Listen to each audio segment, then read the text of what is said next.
तो कहानी की शुरुआत होते ही हम ब्यूटीफुल सी फीमेल लीड को देखते हैं जो कि अपने ही एंगेजमेंट पार्टी से भाग रही होती है। सीनियर बटलर जूनियर बटलर को कहता है जाओ जल्दी जल्दी से यंग लेडी को पकड़ कर लाओ, लेकिन बेचारा जूनियर कहता है कि अगर हम उन्हें पकड़ भी देंगे तो वो मार्शल आर्ट में ट्रेन है, वो मुझे वहीं पे छाड़ देंगी। और दूसरी तरफ वेन जो कि अपना हुलिया बदल चुकी होती है और कह रही होती है कि कुछ भी हो जाए मैं तो मास्टर जी से शादी नहीं करूंगी। एक तरफ जब ये बात मिस्टर जी को पता चलती है कि उनकी फ्यूचर फियांसे एंगेजमेंट पार्टी छोड़कर भाग गई, तो ये तो कह रहे होते हैं अच्छा हुआ कि वो चली गई, मैं वैसे भी वन फैमिली से एंगेजमेंट कैंसिल ही करने वाला था।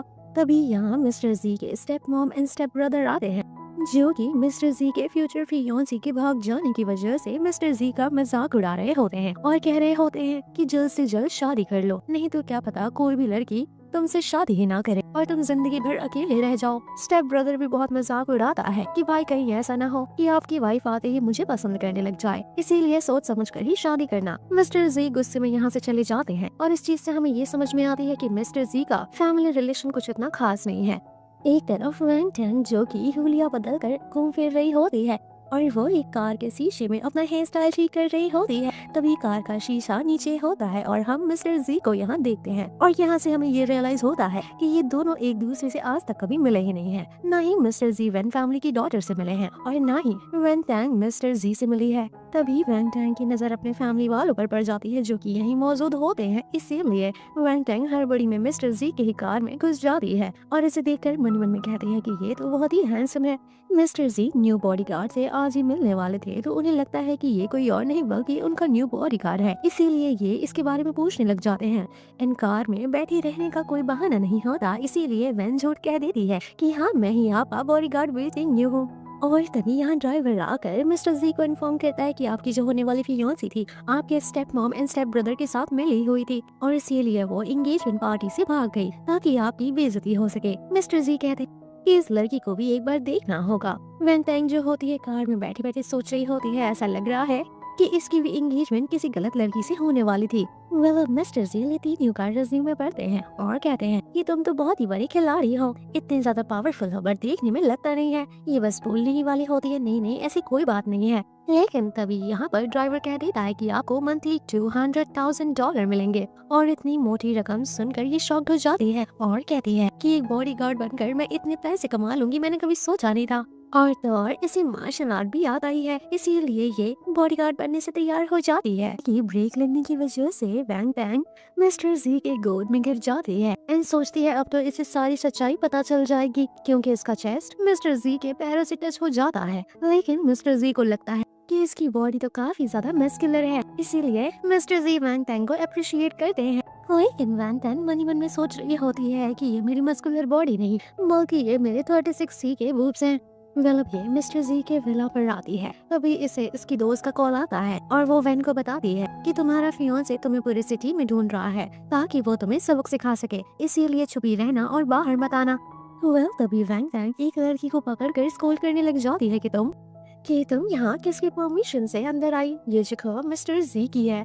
लेकिन सुनिंग कहती है कि मैं मिस्टर जी की वाइफ हूँ। इंद्रनी दौड़कर मिस्टर जी के पास जाती है और कहती है कि मैंने सुना है कि वो आपकी फियांसी एंगेजमेंट से भाग गई, क्यों ना आप मुझसे शादी कर लो। लेकिन मिस्टर जी इसे इग्नोर करते हुए जाते हैं और अपने बॉडीगार्ड से कहते हैं इसे अंदर आने से रोको। हम देखते हैं कि वन टैंग को मम्मा का कॉल आता है एंड देन जब ये फोन उठाती है तो सामने से कोई कह रहा होता है कि मम्मा काफी बीमार है, जल्दी से उनसे मिलने के लिए आ जाओ। जब ये घर आती है तो उसका बड़ा भाई वेन चेंग इसे बेहोश कर देता है एंड देन यहाँ वेन चेंग डैड से बात करने लग जाता है कि आखिर जी फैमिली में ही शादी करना जरूरी क्यों है। एंड देन डैड समझाते हैं कि जब मिसेस जी जिंदा थी तो हम दोनों फैमिली के बीच में प्रॉमिस हुआ था इन दोनों की शादी कराने के लिए, लेकिन उनके डेथ के बाद ये सारी चीजें इम्पॉसिबल हो गई और तो और मिस्ट्रेस आ गई और इलिजिटिमेट चाइल्ड भी आ गया जो कि जी फैमिली के बिजनेस को हथियाने की कोशिश कर रहे हैं, इसीलिए हमें जल्द से जल्द मिस्टर जी से इसकी शादी करानी होगी ताकि वो लोग ऐसा ना कर सके। और आज मिस्टर जी यहाँ आएंगे एंड देन हम वेन टैंग को सॉरी बुलवाएंगे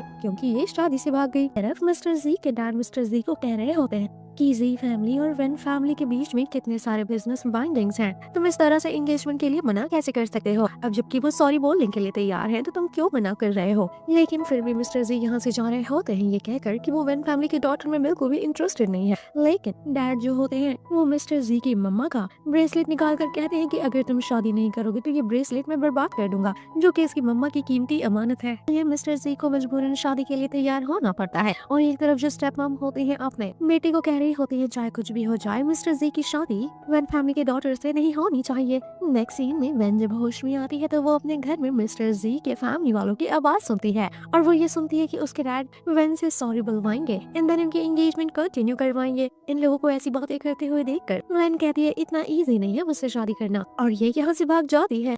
जब सभी लोग यहाँ विंटैंग से मिलने के लिए आते हैं तो ये देखते हैं कि वो तो विंडो से कूद कर भाग गई है और इसी बात का स्टेप ब्रदर मजाक उड़ाता है। मिस्टर जी अपने असिस्टेंट को कहते हैं जाओ उसका पीछा करो, मुझे इसे पकड़ना ही होगा, आखिर इससे मुझसे इतनी क्या प्रॉब्लम है। नेक्स्ट सीन में हम जीली को देखते हैं जो कि मिस्टर जी के घर पर आकर कह रहा होता है कि इतना बड़ा विला तुम डिजर्व नहीं करते, ये तुम मुझे दे दो। असिस्टेंट कहता है कि ये सीनियर लेडी की प्रॉपर्टी है, मिस्टर जी के मम्मा की, तो तुम ये बिल्कुल भी डिजर्व नहीं करते हो, वहाँ से हटो। किंतु तभी जीली अपने आदमियों को बुलाकर यहाँ लड़ाई करवाने लग जाता है।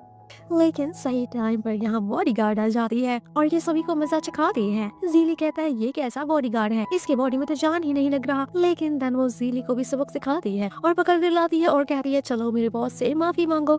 मिस्टर जी से माफी तो मांगता ही है, रिक्वेस्ट भी करता है कि बॉडीगार्ड को कहो कि मुझे छोड़ दे। एंड देन जो बॉडीगार्ड होती है वो इन सबको यहाँ से बाहर निकाल देती है।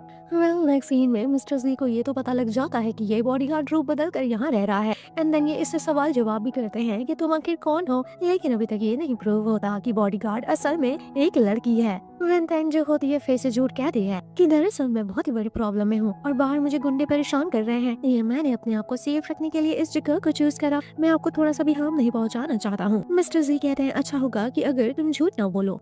नेक्स्ट सीन में सूरिंग फिर से मिस्टर जी को परेशान करने के लिए आ जाती है, लेकिन इस बार मिस्टर जी अपनी बॉडीगार्ड को कहते हैं कि इसे यहाँ से बाहर निकालो।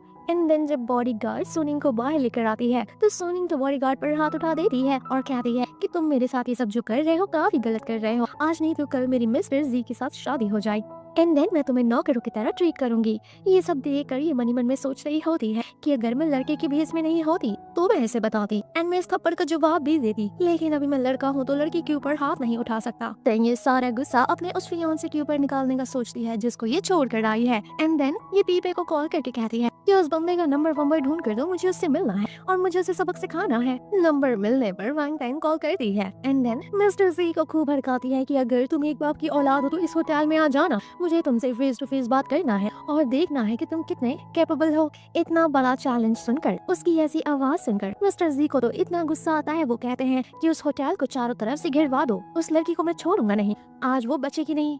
वेल ये दोनों लोग होटल में आ जा रहे हैं और वैंग टैंग मिस्टर जी को यहाँ देखकर कहती है बॉस आप यहाँ क्या कर रहे हैं, और बॉस वैंग टैंग को देखकर कह रहे हैं कि तुम यहाँ क्या कर रहे हो। तो ये कहता है कि मैं तो यहाँ सिर्फ कॉफी पीने के लिए आया था, एक्चुअल में इन दोनों को ही मिलना होता है और यही दोनों एक दूसरे को नहीं पहचानते, कंफ्यूजन ही कंफ्यूजन है बाबा।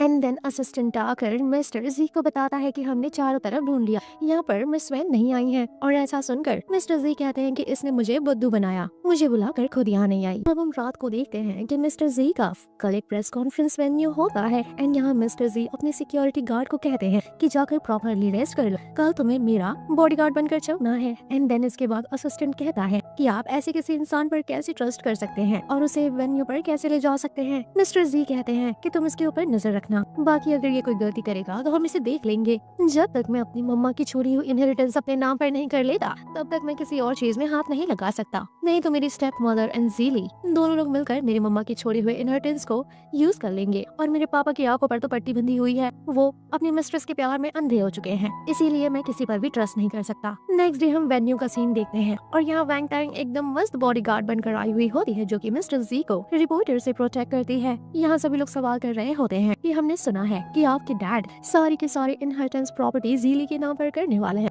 जीली यानी कि स्टेप ब्रदर, लेकिन आप उनके पहले बेटे हैं, क्या आपके और आपके डैड के बीच में किसी तरह का कोई तामझाम है? क्या आप दोनों के संबंध अच्छे नहीं हैं? ये सब सुनकर जो बॉडीगार्ड होती है हमारी, वो रिपोर्टर को पकड़कर यहाँ से हटाती है। रिपोर्टर यहाँ बॉडीगार्ड को प्रोवोक करता है कि यहाँ लड़ाई हो जाए ताकि ये लोग उल्टी सीधी खबरें छाप सके मिस्टर जी के बारे में। लेकिन हमारी बॉडीगार्ड इसकी सारी इंटेंशन समझ जाती है एंड देन रिपोर्टर को उठाकर कहती है कि देखो तुम गलत समझ रहे हो। हमारे जो प्रेसिडेंट है और उनकी जो फैमिली है उनके बीच के संबंध काफी अच्छे हैं। इनके बीच में कोई भी प्रॉब्लम नहीं है। और तो और ये सब बोलने के बाद इस रिपोर्टर को वीआईपी लॉन्ज में भेज देती है ताकि इसकी अच्छे से खातिरदारी हो सके और कहती है जाओ जाओ मैं तुमसे बाद में बात करूंगी। ये सारा बिहेवियर देखकर मिस्टर जी अपने बॉडीगार्ड के बारे में सोचता है मेरा बॉडीगार्ड तो काफी इंटरेस्टिंग है। नेक्स्ट सीन में हम देखते हैं कि मिस्टर जी स्पीच दे रहे होते हैं और जो वैन रन होती है वो कहती है कि हमारे सीईओ काफी स्पेशल हैं। वो हैंडसम तो है ही, साथ साथ में बहुत ही टैलेंटेड एंड हार्ड वर्किंग है। मनी मन में वैन टैंग को मिस्टर जी काफी पसंद होते हैं। यहाँ जो असिस्टेंट होता है बॉडीगार्ड से कहता है क्या तुम्हें लड़कियों में इंटरेस्ट नहीं है? क्या तुम लड़कों में इंटरेस्ट रखती हो? कहीं तुम वो तो नहीं हो जो मैं समझ रहा हूँ। लेकिन ये कहती है नहीं नहीं भाई ऐसी कोई बात नहीं है, वो तो हमारे सीईओ इतने स्पेशल है इसीलिए मैं तारीफ कर रहा हूँ। सीन में ये वॉशरूम जा रही होती है तभी किसी आदमी से टकराती है और कहती है कि ये इतना स्नीकी क्यों था एंड उसके हाथ में एक बॉटल भी होती है एंड देन इसे स्मेल से पता चलता है कि ये तो सल्फ्यूरिक एसिड है एंड ये सोचती है शायद ये बॉस को हर्ट करने के लिए जा रहा है एंड देन ये फटाफट से बॉस को ढूंढने के लिए जाती है एंड बॉस को ऐसी कंडीशन में पाती है कि देखती ही रह जाती है। बॉस कहते हैं तुम यहाँ पे क्या कर रहे हो? तो वैन टैंग कहती है वो मैंने किसी को देखा था आपकी तरफ सल्फ्यूरिक एसिड लेकर आते हुए, तो मुझे लगा कि शायद वो आपके ऊपर अटैक करना चाहता है, इसीलिए मुझे चिंता होने लगी थी, इसीलिए मैं यहाँ आपको चेक करने के लिए आ गया। लेकिन तभी यहाँ पर सुनिंग आ जाती है और असिस्टेंट भी होता है। सुनिंग को लगता है शायद इन दोनों का अफेयर चल रहा है, लेकिन असिस्टेंट सुनिंग को लेकर यहाँ से जाता है। मिस्टर जी वैन टैंग को कहते हैं कि तुम्हारा फेस इतना रेड क्यों हो गया है? अब भला होता भी क्यों ना। मिस्टर जी के शर्ट के बटन खुले हुए देखकर चेहरे तो लाल होंगे ही। नेक्स्ट सीन में मिस्टर जी फिर से अपना स्पीच देने के लिए आते हैं एंड जो असिस्टेंट होता है बॉडीगार्ड से मजे ले रहा होता है कि तुम दोनों के बीच में क्या हो रहा था, तुम दोनों काफी ज्यादा डोमिनेंट लग रहे थे। तो बॉडीगार्ड कहता है कि आखिर हम दोनों के बीच में क्या ही हो सकता है,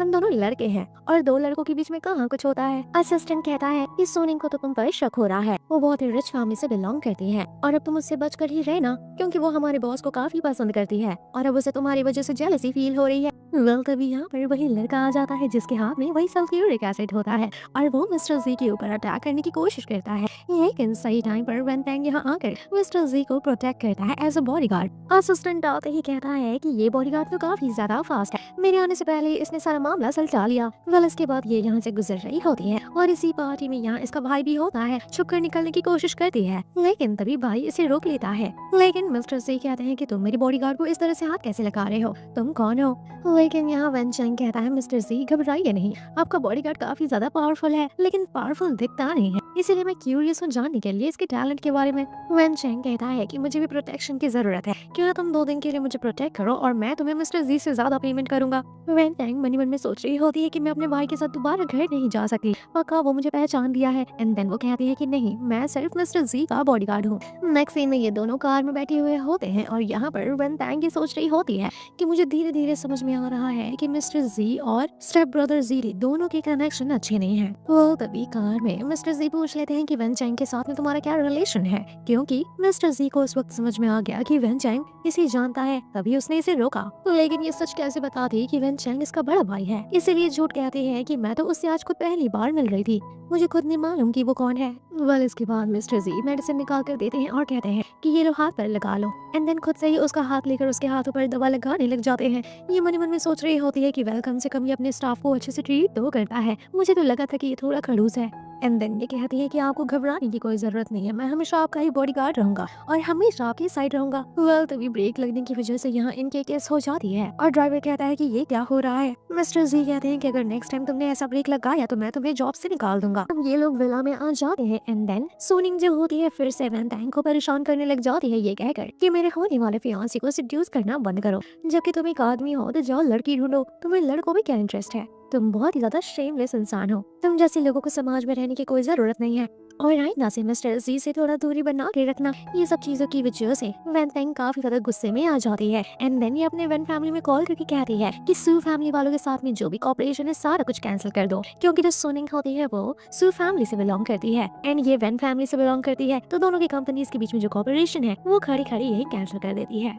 ये सारी चीजें मिस्टर जी अपने असिस्टेंट के साथ में देख रहे होते हैं एंड असिस्टेंट कहता है कि ये सोनिंग तो अपने लिमिट से ही क्रॉस कर दी जा रही है एंड वैन टैंग का बिहेवियर देखकर ऐसा लग रहा है कि ये जीली आपके स्टेप ब्रदर के साथ बिल्कुल भी नहीं मिली हुई है और इसके इंटेंशंस काफी प्योर हैं। मिस्टर जी कहते हैं वेट करो और देखते जाओ, टाइम पर सबका चेहरा सामने आ जाएगा। वो एक तरफ हम देखते हैं जो सोनिंग होती है वो वैन टैंग को बुली करने की कोशिश करती है और उसे कॉफी बना कर लाने के लिए कहती है, लेकिन मेड कहती है कि मैडम वो बॉडीगार्ड है, वो कॉफी नहीं बना सकते, कॉफी बनाना मेरा काम है। लेकिन जो सोनिंग होती है वो मेड को बुली करती है और वैन टैंग से कहती है कि अगर तुम कॉफी बना कर नहीं लाओगे तो मैं इसी तरह से इस मेड को बुली करती रहूंगी। इसीलिए वैन टैंग कॉफी बनाने के लिए चली जाती है। जी यहाँ आकर कहते हैं कि तुम अपनी लिमिट्स क्रॉस कर रही हो, अगर मेरी मम्मा की फ्रेंडशिप तुम्हारी फैमिली वालों से नहीं होती तो मैं तुम्हें यहाँ पर बिल्कुल भी बर्दाश्त नहीं करता, तो बेहतर होगा लिमिट में रहो ताकि मुझे गुस्सा ना आए।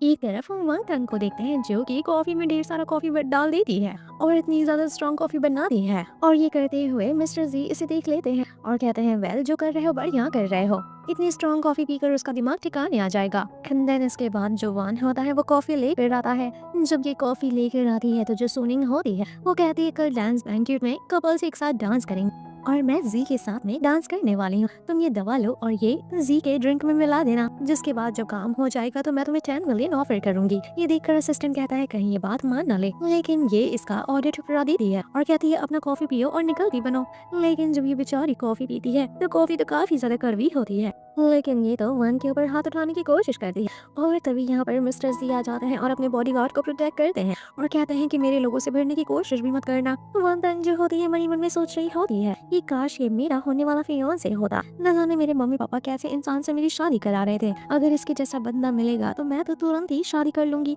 यहाँ जो सोनिंग होती है मिस्टर जी को डेट के लिए पूछती है, लेकिन मिस्टर जी ये कहकर टाल देते हैं कि मेरे पास ऑलरेडी डेट है एंड डांस करने के लिए मेरे पास पार्टनर भी है, जिसके बाद बेचारी को यहाँ से जाना पड़ता है। और तभी असिस्टेंट आकर बताता है कि आपका जीली जो स्टेप ब्रदर है उसने पूरे सिटी में अनाउंस करवा दिया है कि आप शहर की किसी भी लड़की को डेट नहीं कर सकते, तो आपको कोई पार्टनर कैसे मिलेगी। एंड देन मिस्टर जी कहते हैं कि मेरा बॉडीगार्ड है ना, ये बनेगा मेरा डांस पार्टनर। और ऐसा सुनकर वन हैरान हो जाता है और कहता है कि मैं ये कैसे कर सकता हूँ। लेकिन तभी मिस्टर जी इसे ढेर सारे पैसे ऑफर करते हैं और पैसे का नाम सुनते ही तो वन चुप ही हो जाता है और कहता है हाँ हाँ मैं सब करने के लिए तैयार हूँ। एक तरफ हम वन को देखते हैं जिसे लड़कियों की तरह तैयार होना होता है और ये इस बात से कंफ्यूज हो रही होती है कि क्या पता जब मैं लड़कियों की तरह तैयार हो जाऊंगी तो ये मुझे पहचान लेगा। नेक्स्ट सीन में हम जी को देखते हैं जिसका भाई जीली आकर उसे कह रहा होता है तुम्हारी डेट कहाँ है, तुम्हारी डांस पार्टनर कहाँ है। तो लेकिन फिर भी मिस्टर जी कहते हैं मेरे पास डेट है और डांस पार्टनर भी है। ऐसा सुनकर ये सभी लोग कहते हैं देखो झूठ बोलना बंद भी कर दो, जब तुम अपना काम ही मैनेज नहीं कर सकते तो रिलेशनशिप क्या खाप मैनेज करोगे। यहाँ हम ये भी नोटिस करते हैं कि जो डैड होते हैं वो अपने बेटे मिस्टर जी से काफी नफरत करने लग गए हैं एंड मिस्टर जी ये भी कह देते हैं कि मुझे तो बिलीव ही नहीं हो रहा कि आप अपनी फर्स्ट वाइफ मेरी मम्मा की सारी प्रॉपर्टी सारे बिजनेस अपने मिस्ट्रेस के बेटे के नाम पर कर रहे हैं। ये सुनकर डैड को काफी गुस्सा आ जाता है एंड जो जीली स्टेप ब्रदर होता है वो डैड को कंट्रोल करने की कोशिश करता है, जिसके बाद डैड कहते हैं घबराओ नहीं ये सारा कुछ तुम्हारा ही है। और ये जो जीली होता है अपने डैड के सामने काफी अच्छा बनने की नाटक करता है, जिस वजह से डैड इसकी झांसे में आसानी से आ जाते हैं। नेक्स्ट सीन में जो जीली होता है वो यहाँ अपनी डेट को शो ऑफ करता है और कहता है कि मिस्टर सी आपकी डेट डांस पार्टनर कहाँ पर है, कहीं आप एकदम यूजलेस ओल्ड ब्रदर तो नहीं बन गए हैं। एंड देन जीली कहता है बिग ब्रदर अगर आज आपको डेट नहीं मिली तो आपको मेरा पैर छूकर मुझसे माफी मांगना होगा। लेकिन तभी यहाँ पर एंट्री होती है वान तांग की जो कि काफी ब्यूटीफुल लग रही होती है और लोग कमेंट कर रहे होते हैं कि ये तो जीली की गर्लफ्रेंड से भी काफी ज्यादा सुंदर है। मिस्टर जी जो होते हैं अपने बॉडीगार्ड को इतना ब्यूटीफुल देखकर हैरान हो जाते हैं कि ये तो एकदम औरतों की तरह लग रहा है। वैन तांग यहाँ पर आकर जीली से कहती है कि मैं हूँ मिस्टर जी की डांस पार्टनर और डेट, तो तुम क्या कह रहे थे कि अगर इन्हें कोई डांस पार्टनर या डेट नहीं मिलेगी तो ये तुम्हारे पैर छूकर माफी मांगेंगे, बट यहाँ तो उल्टा हो गया है। तो चलो ये अब तुम्हें करना होगा, तुम्हें पैर छूकर माफी मांगना होगा, तुमने बोला है तो अपनी बातों से मुकरो नहीं। सुनकर जो जीली होता है अटैक करने की कोशिश करता है, लेकिन तभी मिस्टर जी उसे पकड़ लेते हैं। जीली कहता है अगर तुमने मुझ पर हाथ उठाने का सोचा भी तो डैड तुम्हें छोड़ेंगे नहीं।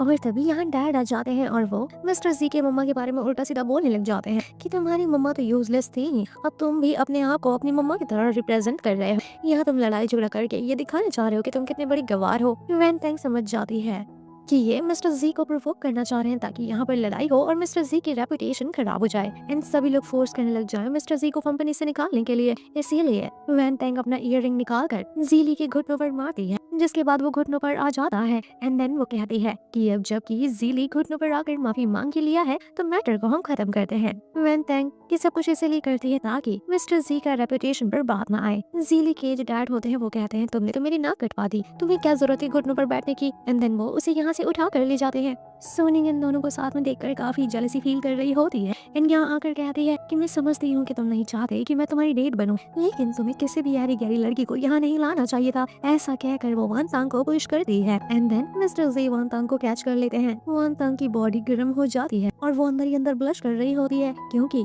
मिस्टर जी उसके काफी ज्यादा करीब होते हैं।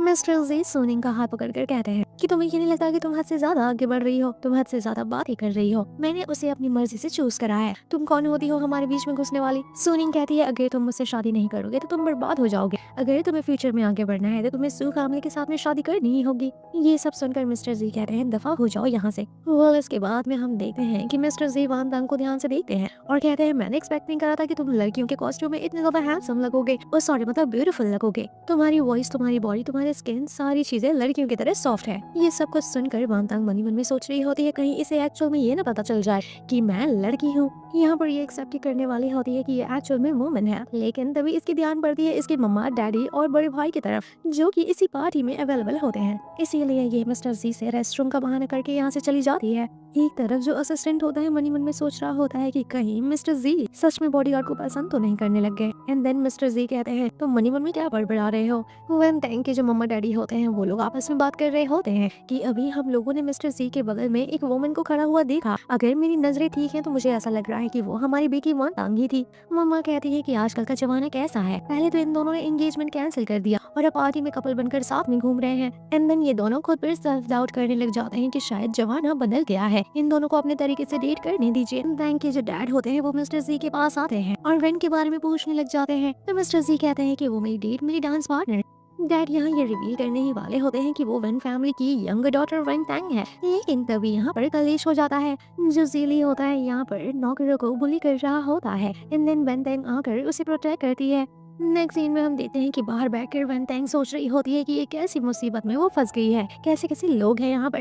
लेकिन तभी यहाँ वेन तेंग का बड़ा भाई वेन चैंग आ जाता है और उसे अपने साथ घर चलने के लिए परेशान करने लगता है कि तुम्हें घर चलना ही होगा। लेकिन तभी मिस्टर जी यहाँ आते हैं और कहते हैं तुम कौन हो और मेरी गर्लफ्रेंड को इस तरह से परेशान क्यों कर रहे हो। ऐसा सुनकर वेन चैंग कहता है गर्लफ्रेंड ये कब हुआ। एंड देन वेन तेंग हाथ जोड़ रही होती है उसे शांत रहने के लिए और ये देखकर वेन चैंग समझ जाता है और कहता है कि फ्री होकर मुझसे मिलने आना। ऐसा कहकर वो यहाँ से चला जाता है। उसकी जाने के बाद मिस्टर जी वेन तेंग से कह रहे होते हैं क्या तुम भूल गए हो कि तुम एक मैन हो, यहाँ आकर बाहर अपनी खूबसूरती का फायदा उठाकर लोगों के साथ फ्लर्ट कर रहे हो। और पहले तो मुझे ये बताओ कि तुम वेन चैंग को कैसे जानते हो। 2 बार मैं नोटिस कर चुका हूँ कि वेन चैंग तुम्हें अच्छे से पहचानता है और तो और मुझे ऐसा क्यों लग रहा है कि वेन फैमिली के साथ में भी तुम्हारा कोई रिलेशन है। सारी बातों को पलटने के लिए वेन तेंग कहती है मैंने आपको बहुत पहले बताया था ना कि मेरे कुछ बाहर दुश्मन है और वो दुश्मन कोई और नहीं बल्कि स्पेशली वेन चैंग ही है। मिस्टर जी कहते हैं तुम एक मामूली सी बॉडीगार्ड हो तो फिर तुम वेन फैमिली के साथ में कैसे इन्वॉल्व हो सकते हो। एंडिंग यहाँ पर बहाना करती है, लेकिन इसके सारे बहानों को इग्नोर करके ये इसे अपने साथ ले जाता है ये कहते हुए कि नेक्स्ट टाइम से अगर वेन चैंग परेशान करे तो मुझे बता देना। नेक्स्ट सीन मुझे ड्राइवर होता है, वो वेन तेंग को कह रहा होता है कि मैंने तो एक्सपेक्ट ही नहीं किया था कि तुम लड़कियों के कॉस्ट्यूम में इतने ज्यादा ब्यूटीफुल लगोगे। यहाँ जो मिस्टर जी होते हैं वो वेन तेंग को काफी ध्यान से घूर रहे होते हैं और धीरे धीरे करके मिस्टर जी उसकी तरफ आकर्षित हो रहे होते हैं।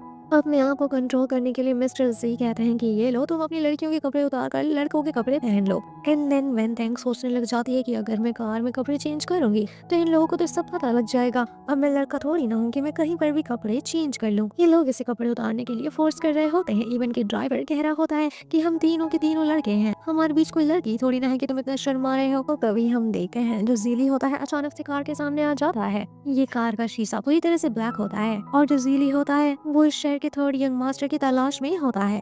अभी तो पूरी दुनिया में किसी को मालूम ही नहीं कि थर्ड यंग मास्टर और मिस्टर जी दोनों लोग सेम टू सेम इंसान हैं। इसीलिए जीली जो होता है यहाँ पैसे लेकर आया हुआ होता है थर्ड यंग मास्टर को हेल्प करने के लिए ताकि मिस्टर जी इससे आगे ना निकल सके। लेकिन मिस्टर जी अपने कार का विंडो वगैरह खोलते ही नहीं है। एंड देन जो वेन तेंग होती है वो कहती है जो भी पैसे हैं वो तुम कार के पीछे डिग्गी में रख दो। ये सारा कुछ लेकर ये लोग यहाँ से निकल जाते हैं। मिस्टर जी का बिहेवियर ड्राइवर नोटिस कर रहा होता है और कहता है कि कहीं ऐसा ना हो कि मिस्टर जी को वैन से ही प्यार हो जाए। रात का सीन हम देखते हैं कि मिस्टर जी सोने की कोशिश कर रहे होते हैं।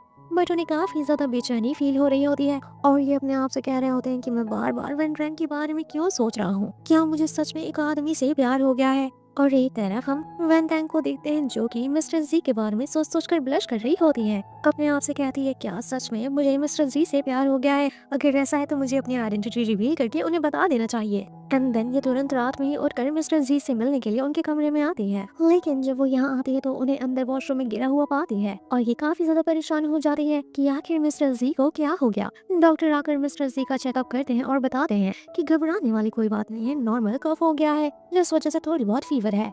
नेक्स्ट मॉर्निंग मिस्टर जी उठकर काफी ज्यादा रूड बिहेव कर रहे होते हैं और वैन को पैक करके यहाँ से जाने के लिए कह रहे हैं। ये सारा कुछ खड़ी होकर सुनिंग देख रही होती है और कहती है कुछ भी हो तुम हो तो एक आदमी ही, आखिर वो तुम्हें कितने दिन के लिए पसंद करेगा, तुम्हें यूज करके छोड़ ही देगा। ये सब चीजों की वजह से वैन टैंग काफी हर्ट होती है और वो ऑलमोस्ट रोने ही वाली होती है। सुनिंग इस चीज का फायदा उठाने के लिए जीली को कॉल करती है और कहती है कुछ भी करके मिस्टर जी को अपने एरिया में बुलाकर उन्हें ड्रग कंज्यूम करा देना, एंड देन जब वो नशे में हो जाएंगे तो मेरा काम होने के बाद मैं तुम्हें सबॉन प्रोजेक्ट दिलवा दूंगी। इसीलिए जीली जो होता है वो मिस्टर जी को अपने एरिया में बुलाता है। मिस्टर जी जब यहाँ आते हैं तो कहते हैं तुमने मुझे यहाँ क्यों बुलाया है। जीली कहता है पहले वाइन तो पियो, नहीं तो ये जो तुम्हारी मम्मा का ब्रेसलेट है ये चूर चूर हो जाएगा। मिस्टर जी समझ जाते हैं कि जरूर इस वाइन में कुछ मिलाया गया है, लेकिन फिर भी मम्मा का ब्रेसलेट बचाने के लिए उसे ये ड्रिंक पीनी पड़ती है। ड्रिंक पीने के बाद वो हल्का हल्का नशे में आ जाता है, लेकिन फिर भी होश में रहने की कोशिश करता है। जब ये काफी ज्यादा नशे में आ जाता है तभी यहाँ सोनिंग आती है और वो मिस्टर जी को कहती है कि मेरा कोई ट्रिक तुम पर काम नहीं कर रहा था इसीलिए मुझे ये करना पड़ा। लेकिन तभी मिस्टर जी कहते हैं अच्छा तो तुम दोनों मिले हुए हो। ऐसा कहकर वो खड़े होते हैं और जीली का हाथ मोड़कर अपनी मम्मा का ब्रेसलेट मांगते हैं, एंड देन फाइनली जीली को ब्रेसलेट देना पड़ता है। लेकिन मिस्टर जी को रियलाइज होता है कि ये ब्रेसलेट तो फेक है, जिसके बाद वो यहाँ इन दोनों को नक्कामा कहकर निकल जाते हैं।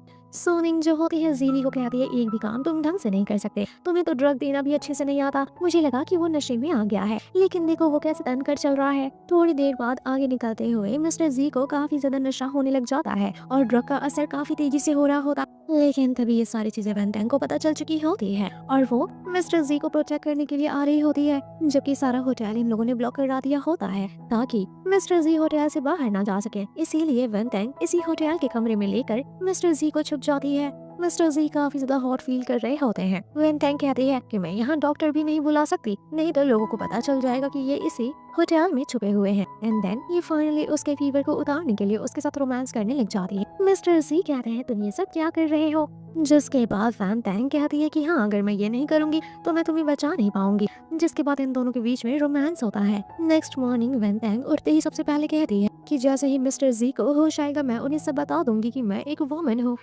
और तभी वैन टैंग को मम्मा का कॉल आता है और वो उसे इमरजेंसी अपने साथ बुलाती हैं। मम्मा कहती हैं देखो तुम्हें फाइनली जी वैन रॉन से मिलना ही होगा, नहीं तो हमारी रेपुटेशन की बात है। मम्मा की बात रखने के लिए ये उससे मिलने के लिए तैयार तो हो जाती है, लेकिन कहती है मम्मा मैं बता दे रही हूँ कि मैं किसी और को पसंद करती हूँ। एंड देन ये फाइनली उसके साथ डेट पर आती है। इस डेट पर मिस्टर जी ही आने वाले होते हैं, लेकिन जबकि मिस्टर जी को तो कोई लड़का पसंद आ गया है और वो लड़का कोई और नहीं बल्कि वैन टैंग है, इसीलिए वो इस डेट पर किसी और को भेजते हैं। वैन टैंग भी यहाँ से बचने के लिए इतना घटिया मेकअप करती है ताकि उसे जी वैन रॉन तुरंत रिजेक्ट कर दे। फाइनली ये लोग डेट के लिए बैठते हैं और मिस्टर जी की जगह पर कोई और बंदा आता है और जो कि हमारी वैन टैंग जो कि गंदा सा मेकअप करके आती है, ये दोनों ही लोग एक दूसरे को रिजेक्ट कर देते हैं। एंड देन ये अपना फाइनली गेटअप वगैरह करके बाहर आती है तो मिस्टर जी इसे पकड़ लेते हैं और कहते हैं कि कल रात के बाद से तुम कहाँ गायब हो गए थे।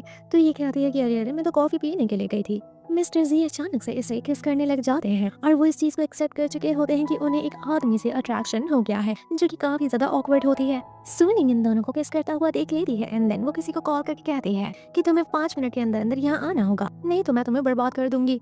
वैन टैंग जो कि ये बताने ही वाली होती है कि मैं कोई लड़का नहीं बल्कि लड़की हूँ, तभी यहाँ वो लड़की आ जाती है और कहती है कि वैन रन तुम यहाँ क्या कर रहे हो। मिस्टर जी कहते हैं ये कौन है, तो ये लड़की कहती है कि मैं इसकी फियांसे हूँ। ऐसा सुनकर मिस्टर जी हैरान हो जाते हैं। वैन टैंग साइड में आकर इस लड़की से बात करती है और कहती है कि तुम ये क्यों कह रही हो कि तुम मेरे बच्चे से प्रेग्नेंट हो और मेरी फियांसे हो। तो ये लड़की कहती है कि तुमने ही तो उस दिन मेरी जान बचाई थी जब सभी लोग मुझे उस बैंक्वेट में बुली कर रहे थे।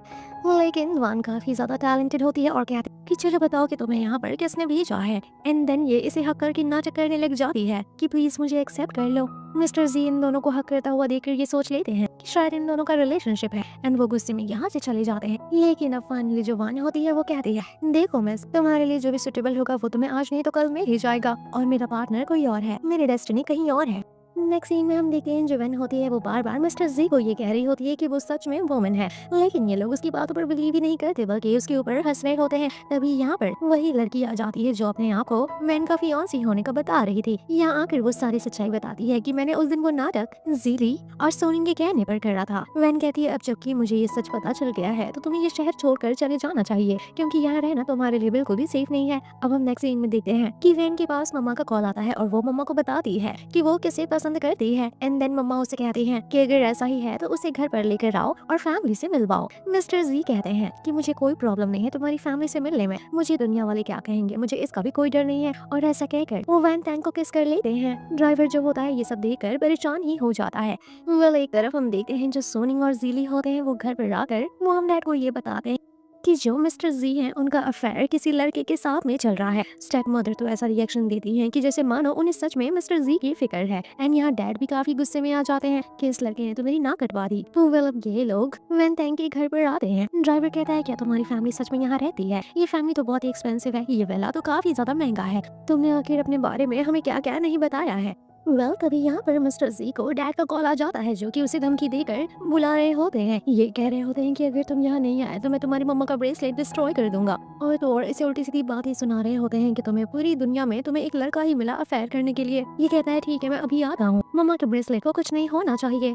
एंड देन ये वैन टैंक को कहता है कि अपना ख्याल रखना, मैं तुम्हारी फैमिली वालों से बाद में मिल लूंगा। नेक्स्ट सीन में हम देखते हैं कि तो चला जाता है, लेकिन जो ड्राइवर होता है वो वैन टैंक को अंदर तक छोड़ने के लिए आता है और यहाँ पूरी की पूरी वैन फैमिली को देखकर हैरान हो जाता है और कहता है तुम वैन फैमिली की यंगेस्ट डॉटर हो। तो ये कहती है हाँ सॉरी इतना झूठ बोलने के लिए। ये सब देखकर तो ये हैरानी हो जाता है और गाड़ी में आकर पानी पीता है और कहता है मुझे जल्द से जल्द ये मिस्टर जी को बताना होगा कि ये तो उन्हीं की फियांसे है। जब ये मिस्टर जी को कॉल कर रहा होता है तो कॉल ही नहीं लगता। नेक्स्ट सीन में हम देखते हैं कि मिस्टर जी अपने डैड के पास आए हुए होते हैं और यहाँ उसके डैड उसकी पिटाई करने की कोशिश करते हैं, लेकिन मिस्टर जी अपने आप को प्रोटेक्ट करते हैं और कहते हैं कि आप मेरे अफेयर को छोड़िए, अपने आप को देखिए, आपने तो मम्मा के होते हुए भी घर में मिस्ट्रेस ले आए। डैड परेशान होकर फाइनली ब्रेसलेट दे देते हैं, लेकिन तभी पीछे से कोई आकर मिस्टर जी को मार के बेहोश कर देता है। दूसरी तरफ हम देखते हैं कि वैन टैंक की मम्मा आकर उसे दूध देती हैं और कहती हैं कि अब जल्द से जल्द तुम्हारी शादी जीवन रॉन से ही कराते हैं। तो ये कहती है मम्मा ये तो कुछ ज्यादा ही जल्दी है, लेकिन फिर भी ये एक्साइटेड होती है। दूध पीने के बाद ये अचानक से बेहोश हो जाती है। एंड देन हम देखते हैं कि जो मॉम डैड होते हैं ये दोनों लोग तो इसकी शादी किसी और से करने की सोच रहे होते हैं क्योंकि जी फैमिली में काफी दुनिया भर के कलेश हो रहे हैं। मम्मा कह रही हैं कि उस फैमिली में शादी करना आई थिंक अच्छा नहीं है क्योंकि उस फैमिली में स्टेप मदर हैं जो कि हमेशा कोई ना कोई ट्रिक्स करती रहती हैं। तो मेरी बेटी के लिए वो घर बिल्कुल भी ठीक नहीं है। ढंग ढंग से शादी करके हम अपनी बेटी को काफी बड़ी ट्रबल से बचा सकते हैं। एंड देन जब फाइनली वैन टैंक को होश आता है तो वो अपने आप को ब्राइडल ड्रेस में देखती है एंड यहाँ उसका बड़ा भाई उसे यहाँ से भागने भी नहीं देता है और कहता है हम जो कर रहे हैं तुम्हारी भलाई के लिए कर रहे हैं। वैन टैंक कहती है तुम लोग को क्या लगता है कि तुम लोग मुझे इतनी आसानी से यहाँ रोक लोगे। दूसरी तरफ हम मिस्टर जी को देखते हैं जो कि यहाँ से भाग जाते हैं। ये दोनों लोग भागते हुए सेम टैक्सी में आकर बैठ जाते हैं। एंड देन ये दोनों देखते हैं एक दूसरे को और एक दूसरे को देखकर हैरान हो जाते हैं। मिस्टर जी इसे घर उठा कर लाते हैं। पीछे पीछे असिस्टेंट चिल्लाते हुए आता है कि वन रान ही वंग टंग है वैन फैमिली की यंगेस्ट डॉटर, लेकिन फिर चुप हो जाता है ये सोचकर कि शायद बॉस को सब पता ही चल गया है। वैंग टैंग जो होती है मन ही मन में काफी ज्यादा गिल्ट फील कर रही होती है कि मुझे बिलीव नहीं हो रहा कि मैं उस इंसान से भाग रही थी जिसके साथ ही मुझे शादी करनी थी। लेकिन मिस्टर जी तो सारी चीजों को इग्नोर करके रोमांटिक होने लग जाते हैं और कहते हैं कि मुझे ऐसा लग रहा है कि हम दोनों ही एक दूसरे के लिए डेस्टिन्ड हैं। दूसरी तरफ हम देखते हैं कि ये दोनों लोग तो मिलकर इस बेचारी को दोबारा से किडनैप करके ले आते हैं ताकि अब ये दोनों मिलकर फाइनली मिस्टर जी की रेपुटेशन को आग लगा देंगे एंड देन सारी के सारी इनहेरिटेंस प्रॉपर्टी अपनी नाम करवा लेंगे। जीली अपनी पूरी कोशिश कर रहा है मिस्टर जी को बर्बाद करने की, लेकिन इसे क्या मालूम कि वो थर्ड यंग मास्टर है। एंड जब ये बात सभी को पता चलेगी तो सभी के पैर तले जमीन खिसक जाएगी क्योंकि थर्ड यंग मास्टर इस शहर के द मोस्ट रिचेस्ट पर्सन में से एक है। नेक्स्ट सीन में हम देखते हैं कि जो डैड होते हैं वो वैन टैंक के पास आते हैं और कहते हैं कि मुझे तुमसे बात करनी है क्योंकि उन्हें ये लग रहा होता है कि मिस्टर जी और वैन टैंक ये दोनों ही लोग मेंस हैं। एंड दो मेंस के बीच में कोई रिलेशनशिप नहीं हो सकता। यहाँ वो उसे ढेर सारे पैसे ऑफर करते हैं मिस्टर जी को छोड़ने के लिए, लेकिन ये कहीं तैयार वैयार नहीं होती और ये भी रिवील नहीं करती है कि ये एक लड़की है। दूसरी तरफ हम देखते हैं कि प्रेस कॉन्फ्रेंस होता है और आज यहाँ पर मिस्टर जी के जो डैड हैं वो सारी की सारी इनहेरिटेंस जीली के नाम पर करने वाले होते हैं, क्योंकि जीली तो यहाँ पर मिस्टर जी की रेपुटेशन खराब कर देगा, जिसके बाद इनहेरिटेंस पूरी की पूरी जीली के नाम पर हो जाएगी। डैड जब यहाँ स्टेज पर खड़े होकर अनाउंस कर रहे होते हैं कि उनका जीली बेटा कितना केपेबल है, कितना हार्ड वर्किंग है और वो इस ग्रुप का सीईओ बनने के लिए केपेबल है, लेकिन तभी यहाँ पर वेन तेंग आ जाती है। रिपोर्टर्स कहते हैं कि क्या तुम वेन रेन हो, क्या तुम वही हो जिसके साथ मिस्टर जी का अफेयर था, तुम वही बॉडीगार्ड हो ना। मिस्टर जी कहते हैं तुम यहाँ क्यों आ गई हो, एंड देन वेन रेन कहती है मैं यहाँ आपको सेव करने के लिए आई हूँ। वेन फाइनली जीली जो होती है और सोनी दोनों लोग मिलकर उसी लड़की को यहाँ लाते हैं और उसे मोहरा बनाते हैं। सभी लोगों के सामने कहते हैं कि ये देखिए इसका जो हस्बैंड है वेन रेन वही मिस्टर जी का बॉयफ्रेंड है। आखिर दो मर्द जात एक दूसरे के साथ रिलेशनशिप में कैसे आ सकते हैं, जबकि वेन रेन की फियांसे भी है और बच्चा भी है। लेकिन अब फाइनली वेन तेंग कहती है कि ना तो ये मेरा बच्चा है और ना ही ये मेरी फियांसे है, आखिर ये पॉसिबल ही नहीं है। एंड देन ये अपना विग उतारती है और सभी के सामने ये प्रूव करती है कि ये पॉसिबल इसलिए नहीं है क्योंकि मैं लड़की हूँ ना कि कोई लड़का, तो मैं इसे प्रेग्नेंट कैसे करूंगी और मैं इसकी फियांसे कैसे बनूंगी। और तो और ये ऐसा भी रिवील कर देती है कि वो प्रेग्नेंट होने का नाटक कर रही थी, वो एक्चुअल में प्रेग्नेंट ही नहीं थी। ये सभी लोग इसे यहाँ पर फोर्सफुली एक्ट करने के लिए कह रहे थे। जीली जो होता है सभी को सॉरी कहता है कि हमें लगता है कि शायद कोई मिसअंडरस्टैंडिंग हो गई होगी। वेल चलिए अब सब कुछ सॉर्ट आउट हो गया तो बैठकर बात कर लेते हैं। लेकिन अभी भी जो सुनिंग होती है वो वेन रेन की काफी इंसल्ट करने की कोशिश करती है कि तुमने सिड्यूस करा, ये करा, वो करा, लेकिन अब वो फाइनली रिवील करती है कि ये वेन फैमिली की यंगेस्ट डॉटर है और ऐसा सुनकर सभी के होश उड़ जाते हैं। और तभी यहाँ पर वेन चैंग भी आता है जो जीली को सबक सिखाता है। इतना सब कुछ होने के बाद भी डैड कहते हैं तुम लोग बाहर में जाओ, जो भी इनहेरिटेंट है मैं वो जीली को ही ट्रांसफर करता हूँ। लेकिन अब फाइनली मिस्टर जी अपना मुंह खोलते हैं और कहते हैं कि आप ऐसा नहीं कर सकते क्योंकि ये सारी की सारी इनहेरिटेंस थर्ड यंग मास्टर के नाम पर है और ये थर्ड यंग मास्टर के नाम पर मम्मा करके गई थी। सभी लोग सवाल करते हैं कि लेकिन थर्ड यंग मास्टर कहाँ है। एंड देन ये रिवील होता है कि थर्ड यंग मास्टर कोई और नहीं बल्कि मिस्टर जी है। डैड तो अपना पल्ला ही झाड़ लेते हैं और कहते हैं कि बेटा तुमने मुझे पहले क्यों नहीं बताया कि तुम ही थर्ड यंग मास्टर हो, आखिर वो इतने दिन से सिक्रेटिव थे, मुझे क्या मालूम था कि मेरे ही घर में थर्ड यंग मास्टर रहा करते हैं। अगर तुम मुझे पहले बता दे तो मैं इस जीली को कभी प्रीफर ही नहीं करता। लेकिन अब मिस्टर जी यहाँ से चले जाते हैं अपनी वाइफ और वेन चैंग को लेकर। पास्ट सीन में हम देखते हैं कि जब मिस्टर जी किडनैप हुए थे तो उन्हें उनकी मम्मा और मिस्टर जी की फोटो मिलती है और उस फोटो के पीछे एक कॉन्ट्रैक्ट होता है जिसमें सारी की सारी प्रॉपर्टी इनहेरिटेंस सब थर्ड यंग मास्टर के नाम पर होती है और थर्ड यंग मास्टर कोई और नहीं बल्कि मिस्टर जी ही तो होते हैं।